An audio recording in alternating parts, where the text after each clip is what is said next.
Hi guys, what's up? My name is Brandon. So I recently found an awesome piece of land in Lake Tahoe on which I plan to build an income property / vacation home, and I wanted to share all the tips and tricks I used to find, evaluate, and ultimately purchase the lot.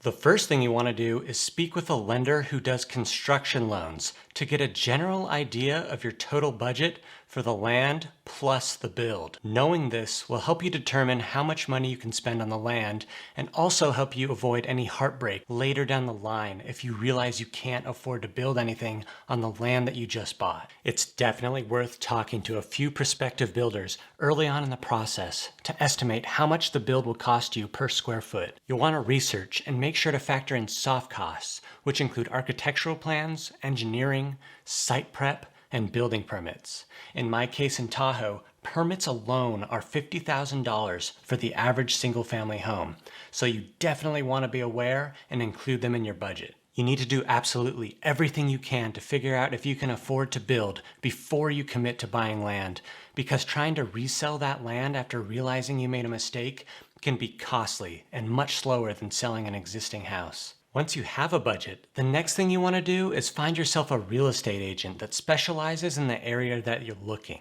so that you can have access to the MLS, which stands for the Multiple Listing Services. You don't want to rely completely on your real estate agent for finding you properties. Websites like Zillow and Compass may have exclusive or early access listings that you can't see anywhere else, so you will want to monitor them so that you can get any competitive edge you can on other buyers. Some lots will be for sale by owner, or FSBO, and don't involve real estate agents at all. In fact, my recent lot purchase in Tahoe was for sale by owner. This can end up being a better deal for both the buyer and the seller, since there are no commissions involved. But there will be more onus on you to do the necessary research and negotiate directly with the seller. You and the seller will also have to write up your own purchase agreement. This can be done easily and cheaply through online legal services like LegalZoom. You're definitely going to want to determine whether utilities are already on site. Adding water, gas, sewer, or electricity can be extremely expensive depending on how far your lot is from existing utilities. It must be noted that most lenders will not approve a loan to buy a lot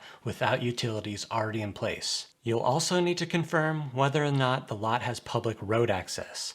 This is especially important if it snows in your location, because snowplows need to access your lot in the winter. Roads also allow construction crews to access your site. Lenders look for this in their approval, and it will add to your build costs if you need to pave any roads. Be aware of any telephone poles on your side of the street.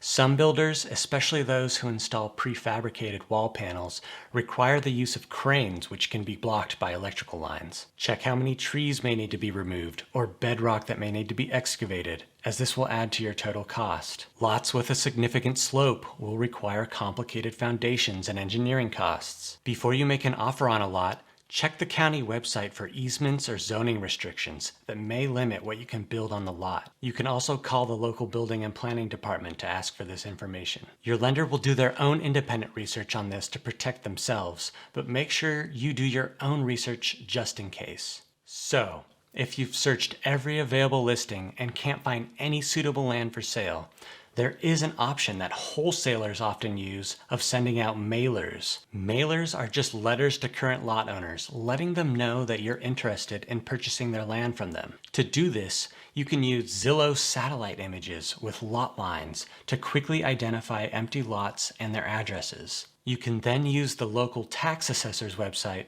to find out lot owners' names and mailing addresses and mail them inquiries. You can include some nearby competitive lot sales to help incentivize them. Don't expect to hear back from most of your mailers, but all it takes is one response for it all to be worth it. Finally, have an idea of how you will be financing your purchase when you do find the land that you want to buy. Options for land purchase include land loans, HELOCs or home equity loans, cash of course, and all-in-one construction loans. I will make a video on how to actually buy and pay for the land in next week's video. So thanks for watching. If you found this information helpful, please leave this video a like.